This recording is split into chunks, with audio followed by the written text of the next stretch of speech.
स्वागत है एक और केस स्टडी में। आज की कहानी शुरू होती है 9 दिसंबर की सुबह से। बेंगलोर पुलिस कंट्रोल रूम में एक कॉल आता है। खबर ये थी कि एक व्यक्ति ने अपनी जान ले ली है। जब पुलिस मौके पर पहुंची तो उन्होंने देखा कि कमरे में एक आदमी की बॉडी फांसी पर लटकी हुई थी। हैरानी की बात यह थी कि उसके सीने पर एक A4 साइज के पेपर पर बड़े अक्षरों में लिखा था, जस्टिस इज ड्यू। उस व्यक्ति के पास एक 90 मिनट का वीडियो और 24 पन्नों का एक पत्र भी मिला। सवाल ये था, आखिर कौन था ये इंसान, उसने इतना बड़ा कदम क्यों उठाया और उसने अपनी बात इतनी विस्तार से क्यों बताई। अगर आपने अभी तक हमारे चैनल को सब्सक्राइब नहीं किया है तो सब्सक्राइब करें और लाइक और कमेंट जरूर करें।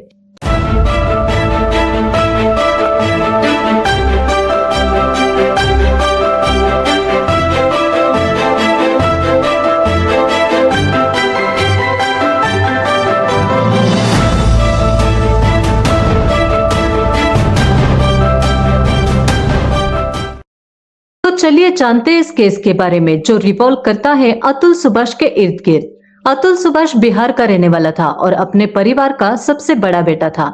उसके माता पिता अंजू और पवन मोदी ने बड़ी मेहनत से उसे पढ़ा लिखा कर काबिल बनाया था। बेंगलोर की एक बड़ी कंपनी में अतुल एक AI स्पेशलिस्ट के तौर पर काम कर रहा था। अतुल अपने बूढ़े माता पिता और छोटे भाई विकास की जिम्मेदारी बहुत अच्छे से निभा रहा था। उसकी जिंदगी सही दिशा में चल रही थी, लेकिन एक चीज की कमी उसे खलती थी, एक लाइफ पार्टनर की। इसी वजह से उसने शादी.com पर प्रोफाइल बनाया। 2018 में अतुल की मुलाकात निकिता सिंघानिया से हुई, जो उत्तर प्रदेश के जौनपुर की रहने वाली थी। निकिता पहली मुलाकात से ही शांत और सुलझी हुई लगती थी। वो बेहद कम और सोच समझकर बात करती थी। अतुल को ये उसकी समझदारी का प्रतीक लगता था। उसे लगता था कि निकिता एक परफेक्ट लाइफ पार्टनर साबित होगी। बाद में पता चला कि निकिता को उसकी माँ और भाभी ने सलाह दी थी कि शादी से पहले कम बात करनी चाहिए ताकि रिश्ते में कोई परेशानी ना आए। धीरे धीरे अतुल और निकिता की बातचीत बढ़ने लगी और जनवरी 2019 में दोनों ने शादी करने का फैसला कर लिया। अप्रैल 2019 में अतुल और निकिता की शादी हो गई। निकिता के पिता की तबीयत खराब रहती थी, इसलिए परिवार ने जल्दी शादी करवा दी ताकि वो अपनी बेटी को विदा होते देख सके। शादी के बाद सब कुछ ठीक लग रहा था, लेकिन हनीमून के दौरान अतुल को कुछ अजीब महसूस हुआ। निकिता उससे अब भी दूर रहती थी। ना तो वो ढंग से बात करती थी, ना ही उसके साथ कहीं बाहर जाने में रुचि दिखाती। अतुल परेशान रहने लगा और बार बार पूछता था कि उसकी कोई गलती हुई है, आखिर ऐसा क्या हो रहा था। लेकिन जब निकिता ने उसे कारण बताया कि ऐसा क्यों है, तो ये सुनकर अतुल का दिल टूट गया। असल में निकिता इतनी ज्यादा दूर थी क्योंकि उसने कभी अतुल से शादी करने का सोचा ही नहीं था। वो तो उसके घर वालों के दबाव में थी और उसके पापा की तबीयत भी खराब थी, इसलिए अपने परिवार के दबाव के कारण उसने अतुल से शादी की थी। और अतुल एक अच्छे और योग्य व्यक्ति थे। वो नौकरी करते थे, उनका अच्छा बैकग्राउंड था और वो एक अच्छे इंसान भी थे। इसलिए निकिता ने अतुल से शादी की थी और ये अतुल के लिए एक बहुत ही दिल तोड़ने वाली बात थी। इस वजह से उनके बीच काफी झगड़े होते थे, लेकिन अतुल ने ये ठान लिया कि वो हार नहीं मानेंगे। उसने सोचा, अगर मैं लगातार कोशिश करता रहा और निकिता को ये दिखाता रहा कि मैं उससे कितना प्यार करता हूँ, उसकी कितनी परवाह करता हूँ, तो शायद वो लौट आएगी और मेरे प्यार की अहमियत समझ पाएगी। जब दोनों मॉरिशस से बेंगलोर लौटे तो अतुल ने अपनी तरफ से और ज्यादा प्रयास करने शुरू कर दिए। वो हर दिन 13 किलोमीटर अपनी बाइक पर यात्रा करता ताकि निकिता को उसके ऑफिस छोड़ सके और फिर वापस उसे लेने जा सके। शुरुआत में अपनी पत्नी को ऑफिस छोड़ना, फिर खुद ऑफिस जाना और शाम को उसे वापस लाना, ये सब बहुत मुश्किल था। लेकिन शुक्र है कि अतुल के प्रयास आखिरकार रंग लाए और निकिता को अब ये सब दिखने लगा। धीरे धीरे निकिता भी अतुल को पसंद करने लगी और दोनों के रिश्ते में नजदीकी बढ़ने लगी। फिर निकिता गर्भवती हो गई। लेकिन एक बात ध्यान देने वाली है, जब अतुल इतनी मेहनत कर रहा था तब निकिता की नौकरी चली गई थी। ये नौकरी अनुशासन से जुड़ी समस्याओं की वजह से हुई थी। अब निकिता घर पर ही थी और अपना समय बिताने के लिए वो या तो अपनी मम्मी से फोन पर बात करती या फिर कोरियन ड्रामा देखती। इस दौरान अतुल निकिता का ख्याल रखता था। वो उसे डॉक्टर के चेकअप्स पर ले जाता और उसकी दवाएं भी ला कर देता। घर पर एक मेड और कुक भी थी ताकि निकिता को कोई परेशानी न हो, और ये सब इसलिए था क्योंकि उस समय निकिता की तबीयत थोड़ी खराब थी। अपने घर की देखभाल के लिए और निकिता को सपोर्ट देने के लिए अतुल ने दिसंबर में अपनी मां को बेंगलोर बुला लिया था। वो चाहता था कि उसकी पत्नी और बच्चा आराम से रह सके। फिर 2021 में निकिता ने एक बेटे को जन्म दिया जिसका नाम व्योम रखा गया। व्योम के जन्म के बाद अतुल को लगा कि अब हमारी जिंदगी में केवल खुशियां ही खुशियां होगी, लेकिन उसकी सोच गलत थी। व्योम के जन्म के बाद निकिता का व्यवहार और भी बदल गया। वो अतुल से कहने लगी कि वो अपने बच्चे का ख्याल नहीं रख सकती और इसके पीछे कुछ कारण थे। सबसे मुख्य कारण ये था कि निकिता उस समय शारीरिक और मानसिक रूप से कमजोर महसूस कर रही थी, जो कि बच्चे के जन्म के बाद सामान्य है। दूसरी वजह ये थी कि उसे अब इसमें कोई रुचि नहीं थी। उस समय भारत में पहला लॉकडाउन लागू हो गया था और जैसे कि आप जानते हैं, बेंगलोर में कोरोना के मामले बहुत ज्यादा बढ़ गए थे। न तो दवाइयां मिल रही थी और न ही दुकानें खुल रही थी। लेकिन अतुल ने सुनिश्चित किया कि निकिता को कोई समस्या न हो और इसके लिए उसने एक महिला को घरेलू सहायिका के रूप में रख लिया था। अब निकिता पूरे दिन आराम करती थी और अपनी माँ से फोन पर बात करती रहती थी। अतुल न केवल ऑफिस का काम करता था बल्कि घर के काम भी संभलता था और बच्चे की भी देखभाल करता था। अब निकिता को देखकर अतुल को यह महसूस होने लगा कि वो बहुत ही डिप्रेस हो गई है, क्योंकि वो कुछ भी नहीं कर रही थी। उसकी जिंदगी में कोई दिशा नहीं थी और उसकी नौकरी भी नहीं थी। अतुल ने सोचा कि अगर निकिता फिर से काम पर लौटे तो शायद उसका मानसिक दृष्टिकोण थोड़ा बदल सके। इसलिए अतुल ने निकिता को प्रोग्रामिंग सिखाई, उसका रिज्यूम तैयार किया और कई जगहों पर नौकरी के लिए आवेदन किया और उसे एक नौकरी भी दिला दी। जब निकिता को नौकरी मिल गई तो स्थिति और बिगड़ गई। अब निकिता अतुल से ज्यादा पैसे मांगने लगी और ये रकम धीरे धीरे बहुत बड़ी हो गई। पहले 3 लाख, फिर 9 लाख और फिर 4 लाख। ये मांगे इतनी बड़ी थी कि अतुल को बहुत सोचना पड़ा, लेकिन अंत में उसे पैसे देने ही पड़े। ये सब उस वक्त हो रहा था जब लॉकडाउन का असर था। इस दौरान निकिता की माँ निशा भी वहां उनके साथ रहने आई। निशा ने अतुल से 50 लाख की मांग की क्योंकि उन्हें जौनपुर में एक नया घर खरीदना था, लेकिन अतुल ने मना कर दिया क्योंकि उसने पहले ही 16 लाख दे रखे थे। इस पर उनके बीच लगातार झगड़े होते रहे। फिर एक दिन 2021 में निकिता अपने बेटे व्योम के साथ घर छोड़कर दिल्ली चली गई। वो दिल्ली में एक कंपनी में काम करने लगी और अपने बेटे के साथ वहीं रहने लगी। अतुल बेंगलोर में अकेला रह गया। 2024 में अतुल की जिंदगी पूरी तरह से उलट चुकी थी। उसके खिलाफ 9 केस थे, जिसमें दहेज, घरेलू हिंसा, अप्राकृतिक यौन संबंध और तलाक शामिल थे। इन मामलों में कुछ केस केवल अतुल पर नहीं थे बल्कि उसके परिवार पर भी थे, क्योंकि आरोप था कि वो निकिता से दहेज मांग रहे थे और उसके साथ मारपीट कर चुके थे।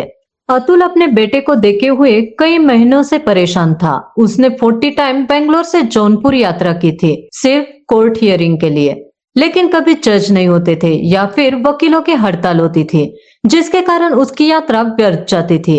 एक बार अतुल ने निकिता से कहा कि हम इस सब को सुलझा लेते हैं, लेकिन निकिता ने 1 करोड़ की मांग की, जो बाद में 3 करोड़ तक पहुंच गई। अतुल के पास इतने पैसे नहीं थे और उसके पास अब कोई विकल्प नहीं था सिवाय कोर्ट में आने जाने के। अतुल ने अपने वकील से मदद मांगी, जो करप्ट था, और वकील ने उसके डेट्स को एकत्रित करने की कोशिश की ताकि उसे बार बार लंबी यात्रा ना करनी पड़े। लेकिन ये मामला बहुत जटिल और परेशान करने वाला था। कोर्ट में जाने से पहले अतुल को कई लोगों से बात करनी पड़ती थी और उन्हें पैसे भी देने पड़ते थे, जिससे ये प्रक्रिया और भी कठिन हो जाती थी।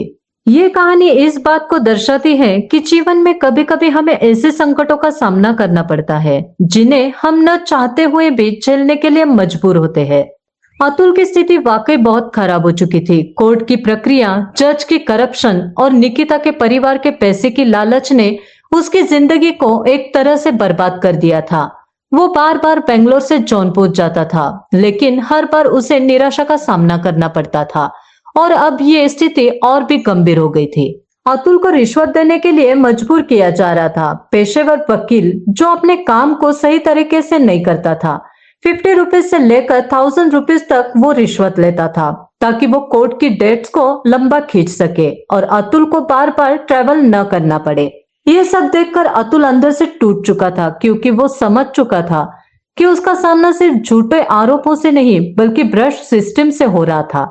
सबसे चौंकाने वाली बात तब हुई जब जज रीता कौशिक ने अतुल से कहा कि अगर उसकी पत्नी ने उस पर गलत आरोप लगाए हैं तो कोई बात नहीं, वो तो उसकी पत्नी है, ये सब चलता रहता है।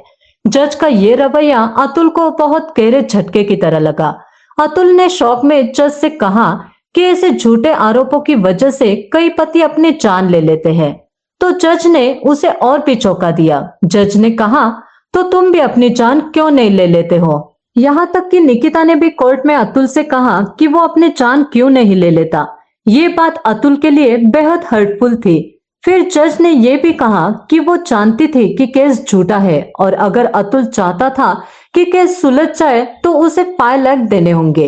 ये देखकर कोई भी आदमी अंदर से टूट जाता। एक तरफ उसकी पत्नी और उसका परिवार था जो उसके ऊपर झूठे आरोप लगा रहे थे और दूसरी तरफ कानून था जो उसकी मदद करने की बजाय रिश्वत की मांग कर रहा था। यहाँ तक कि निकिता की मां निशा ने कोर्ट में अतुल से ये कह दिया कि वो अब तक जिंदा है।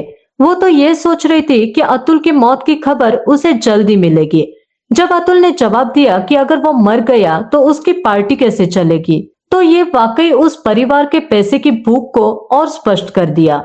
ये पूरे घटनाक्रम ने साबित कर दिया कि निकिता और उसके परिवार को सिर्फ पैसे से ही मतलब था और वो किसी भी हद तक गिर सकते थे। अतुल की स्थिति दिन ब दिन खराब होती जा रही थी। उसका परिवार, खासकर उसकी पत्नी निकिता, उसकी सास निशा और जज रीता कौशिक, सभी ने मिलकर उसकी जिंदगी को नरक बना दिया था। वो हर दिन इस लड़ाई में हारता जा रहा था और उसकी मानसिक स्थिति पूरी तरह से टूट चुकी थी। उसे महसूस हो रहा था कि उसका पैसा ही उसकी सबसे बड़ी परेशानी बन गया है। अगर वो जीवित नहीं रहेगा तो ये लोग उसके परिवार को परेशान करने का कारण भी खो देंगे। अतुल ने यह फैसला किया कि अगर वो अब कुछ नहीं करेगा तो वो हमेशा के लिए उनके लिए एक आसान शिकार बना रहेगा। अतुल ने 8 दिसंबर को अपनी जान लेने का फैसला किया। उसने अपनी स्थिति को लेकर एक 90 मिनट का वीडियो रिकॉर्ड किया जिसमें उसने अपने पूरे दर्द और संघर्ष की कहानी बताई। उसने एक 124 पेज का पत्र भी लिखा जिसमें उसने उन सभी लोगों के नाम लिए थे जिनकी वजह से वो इस कदम को उठाने जा रहा था। रात के 1 बजे उसने अपने भाई को एक ईमेल किया और अपने वीडियो और नोट को एक एनजीओ के व्हाट्सएप ग्रुप में भेज दिया ताकि ये कभी डिलीट ना हो सके। अगले दिन 9 दिसंबर को पुलिस को अतुल के घर से उसकी लाश मिली। उसके शरीर पर एक सफेद कागज था जिस पर बड़े बड़े अक्षरों में लिखा था, जस्टिस इज ड्यू। पूरे भारत में अतुल का वीडियो वायरल हो गया क्योंकि इस तरह की परिस्थितियों से गुजरने वाले कई पुरुषों ने उसकी कहानी से खुद को जोड़ा। अतुल का वीडियो एक चेतावनी बनकर सामने आया जो उन सभी लोगों के लिए था जो इस तरह के उत्पीड़न का सामना कर रहे थे। इस घटना के बाद 14 दिसंबर तक निशा और अनुराग दोनों गायब हो गए थे। वो अपने जौनपुर वाले घर से भागे हुए थे। निकिता 9 दिसंबर से अपने ऑफिस नहीं गई थी और वो भी गायब थी। जज रीता कौशिक छुट्टी पर चली गई थी। इस सब के बीच अतुल के माता पिता और भाई अपने बेटे को न्याय दिलाने के लिए हर संभव प्रयास कर रहे थे। वो अपने बेटे की मौत के बाद टूट चुके थे लेकिन वो अब भी ये चाहते थे कि कम से कम अतुल को न्याय मिले। बेंगलोर पुलिस ने निकिता सिंघानिया को उनकी मां और भाई के साथ अतुल की मौत के केस में गिरफ्तार कर लिया था। हालांकि अभी तक इस बारे में ज्यादा जानकारी सामने नहीं आई है। अतुल के छोड़े गए नोट में उसकी सारी भावनाएं और दर्द भरी कहानी शामिल थी। ये नोट पढ़ने वाले किसी भी व्यक्ति के लिए बेहद दिल दहला देने वाला था। उसने अपनी पत्नी, परिवार और अपनी जिंदगी के बारे में जो कुछ भी लिखा वो उसकी आत्मा की गहरी पीड़ा का प्रतीक था। अतुल के आखिरी इच्छाओं में से एक ये थी कि उसकी अस्थियां तब तक नहीं बहाई जाए जब तक उसे इंसाफ नहीं मिल जाता। यदि उसे न्याय नहीं मिलता तो उसने ये चाहा कि उसकी अस्थियां कोर्ट के पास स्थित गटर में बहा दी जाए ताकि सबको ये समझ में आए कि हमारी न्याय प्रणाली और कानून पूरी तरह से विफल हो चुका है। उसने अपनी ये इच्छा जाहिर की थी। यदि कोर्ट और जज जिनके पास सारे एविडेंस थे उसे सजा नहीं देते और दोषियों को बरी कर देते हैं तो उसकी अस्थियां वही उसी कोर्ट के बाहर बहा दी जाए। यह एक ऐसा कड़ी संदेश था जिसे अतुल ने अपनी अंतिम इच्छाओं में व्यक्त किया था। इसके अलावा उसने अपने बेटे के बारे में भी कुछ कहा था। वो चाहता था कि उसका बेटा अच्छे संस्कार पाए, लेकिन वो नहीं चाहता था कि उसकी पत्नी निकिता अपने बेटे को बड़ा करे। यह उसकी आत्मा की गहरी पीड़ा का हिस्सा था। अतुल का मानना था कि अगर न्याय नहीं मिलता तो उसे ये महसूस करना होगा कि इस देश में क्या वास्तविक मूल्य है। आज के समय में ऐसे कई केस सामने आए जिनमें लड़कियां अपने बॉयफ्रेंड्स और हस्बैंड्स पर झूठे आरोप लगाकर केस कर देती है। ये एक सिस्टम की बड़ी खामी को उजागर करता है, जिसमें अक्सर पुरुषों की आवाज दब जाती है। लड़कियों को आमतौर पर ज्यादा विश्वास किया जाता है, लेकिन इस स्थिति में पुरुषों की आवाज सुनने का अवसर उन्हें कम ही मिलता है। एक गलत फैसला किसी व्यक्ति की पूरी जिंदगी को बदल सकता है, लेकिन ये समझना बहुत जरूरी है कि इस सिस्टम में सुधार की जरूरत है।